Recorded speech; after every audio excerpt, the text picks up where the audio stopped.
Dear friends, welcome in our channel. इस video में हम सीखने वाले हैं class 12 subject chemistry unit number 4 chemical kinetics का पार्ट नंबर 1। इससे पहले हम सेकेंड एंड थर्ड यूनिट देख चुके हैं। ये हमारी 4th नंबर की यूनिट है। इसमें हम सबसे पहला टॉपिक देखने वाले हैं एवरेज रेट ऑफ रिएक्शन। किसी भी रिएक्शन की एक स्पीड होती है, यानी कि एक रेट होती है, उसे हम बोलते हैं एवरेज रेट ऑफ रिएक्शन। किसी भी रिएक्शन की एवरेज रेट निकालने के लिए हम एक फॉर्मूला यूज करते हैं। वो फॉर्मूला क्या है वही निकालने वाले आज हम यहाँ पर, है ना। कैसे निकालते हैं? सपोज हमारे पास ए एक रिएक्टेंट है, ठीक है, जिसका कंसंट्रेशन क्या है यहाँ पर x1 और टाइम क्या है, इनिशियल जो टाइम लिया है वो है t1। इसके बाद ये कुछ समय बाद बी प्रोडक्ट बनाता है, ठीक है। बी जो प्रोडक्ट यहाँ पर बन रहा है उसका कंसंट्रेशन है x2 और टाइम कितना लगा तो t2 टाइम। अब रेट ऑफ रिएक्शन अगर हमें निकालनी है तो क्या करेंगे हम, जो इनिशियल कंसंट्रेशन था रिएक्टेंट का उसमें से फाइनल कंसंट्रेशन जो प्रोडक्ट का बन रहा है वो हम माइनस कर देंगे, ठीक है।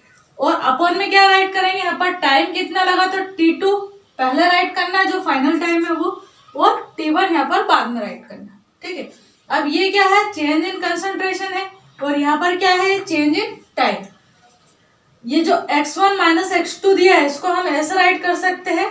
चेंज के लिए यहाँ पर हम डेल राइट करते हैं, डेल x अपॉन में डेल t।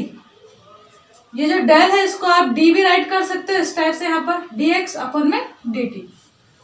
यहाँ पर देखिए t क्या है तो चेंज इन टाइम है, डेल x क्या है तो चेंज इन कंसंट्रेशन है। एक तो ये तरीका हमारा कि इसके द्वारा हम क्या निकाल सकते हैं, रेट ऑफ रिएक्शन। दूसरा हमारे पास तरीका है, इस टाइप से हम फॉर्मूला राइट करके रेट ऑफ रिएक्शन निकाल सकते हैं। कैसे, R is equals to minus del concentration of R में से यहाँ पर रिएक्टेंट है, अपॉन में आ जाएगा डेल T। अब जब भी हम ये जो रिएक्टेंट दे रखा है इसके बेसिस पर रेट ऑफ रिएक्शन निकालते हैं तो हमेशा यहाँ पर आगे माइनस लगाते हैं। ये माइनस क्यों लगा, क्योंकि ये जो रिएक्टेंट है जब ये प्रोडक्ट में चेंज होता है तो धीरे धीरे इसका जो कंसंट्रेशन है वो डिक्रीज होता है। ये डिक्रीमेंट को ही रिप्रेजेंट करने के लिए यहाँ पर हमने माइनस का यूज किया है। इसी टाइप से अगर हम इसको प्रोडक्ट के बेस पर निकालते हैं, मीन्स रेट ऑफ रिएक्शन अगर प्रोडक्ट के बेस पर आप निकालो तो कैसे निकाल सकते हो, रेट ऑफ रिएक्शन यानी R इज इक्वल्स टू हो जाएगा del concentration of product upon में चेंज इन टाइम। तो यहाँ पर जब हम प्रोडक्ट के बेस पर निकालते हैं तो यहाँ पर प्लस का साइन होता है ना। प्लस का साइन राइट करने की जरूरत नहीं पड़ती आपको, यहाँ पर कुछ भी नहीं है, कोई साइन नहीं है, मतलब प्लस का साइन है यहाँ पर, ठीक है।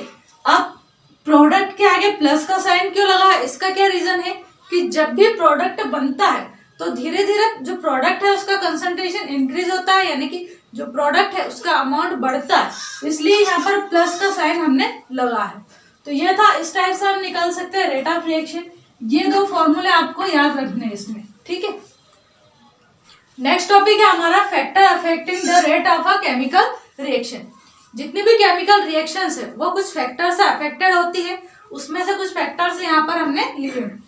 अगर फर्स्ट फैक्टर देखें हम, कंसंट्रेशन ऑफ रिएक्टेंट, तो क्या कहा है यहाँ पर कि अगर कंसंट्रेशन हम इंक्रीज कर दे, किसका कंसंट्रेशन तो रिएक्टेंट का, ठीक है, तो रेट ऑफ रिएक्शन जो है वो क्या होगी, इंक्रीज हो जाएगी, ठीक है। यानी कि concentration of reactant and rate of reaction एक दूसरे के डायरेक्टली प्रोपोर्शनल है। दैट मीन्स अगर कंसंट्रेशन इंक्रीज होगा तो रेट ऑफ रिएक्शन भी इंक्रीज होगी, यानी कि जो रिएक्शन है वो ज्यादा स्पीड से आगे बढ़ेगी। नेक्स्ट फैक्टर है यहाँ पर टेम्परेचर ऑफ रिएक्शन।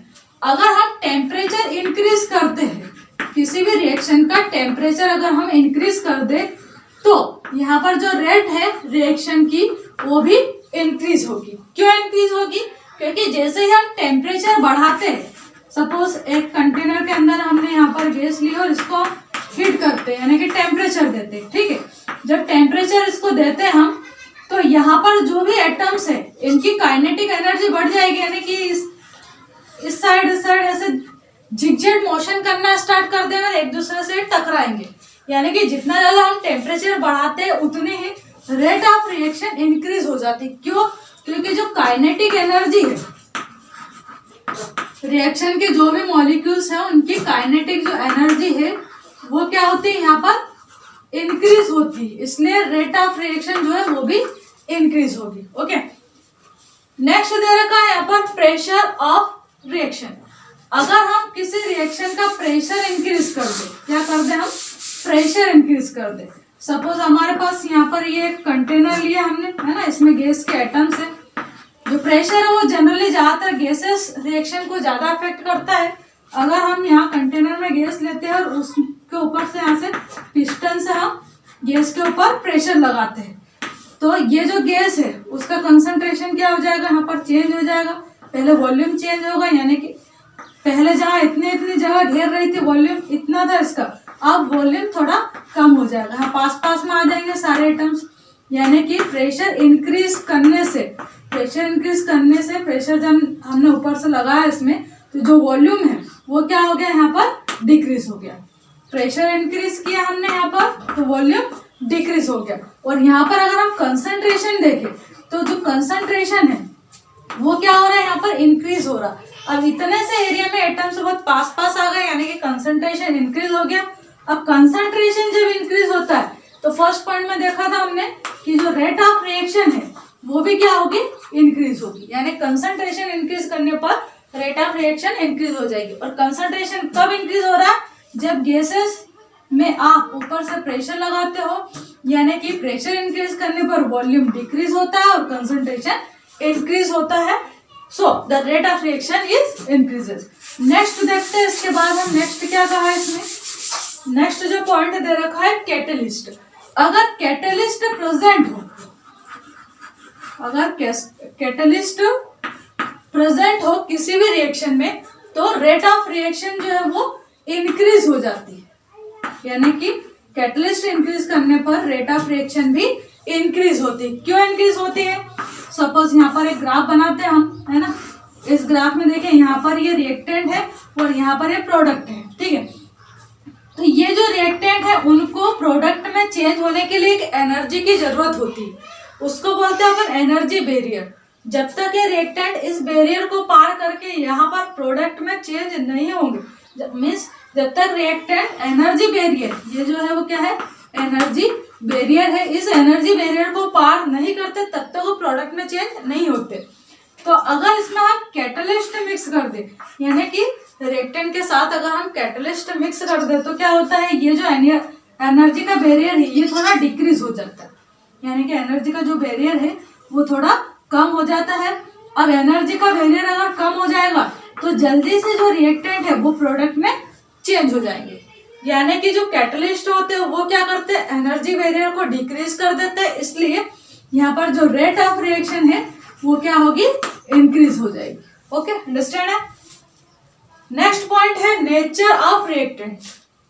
रिएक्टेंट का नेचर कैसा है, मीन्स जो रिएक्टेंट है वो ऐसे पाउडर फॉर्म में है क्या, या सिंपल मॉलिक्यूल्स है क्या।